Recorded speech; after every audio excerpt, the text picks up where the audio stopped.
Hey there, welcome back to our channel. Today we're diving into a common problem that many of us encounter while using our devices.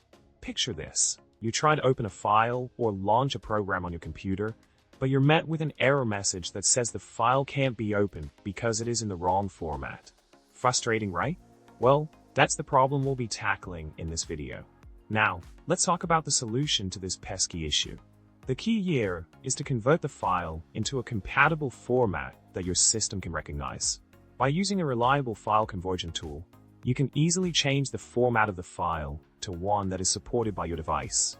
This straightforward solution will allow you to access the file without any hassle. Problem solved. In addition to converting the file format, it's also important to ensure that you have the necessary software or applications installed on your device to open the file.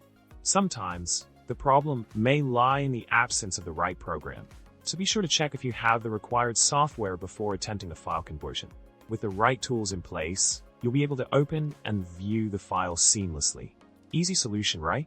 In conclusion, encountering file format compatibility issues can be frustrating, but with the right approach, it's a problem that can be easily resolved. By converting the file format using a suitable tool and confirming you have the necessary software, you'll be able to access your files without any trouble. We hope this video has been helpful to you. Don't forget to subscribe, like, and comment below with your thoughts. Until next time, happy file converting!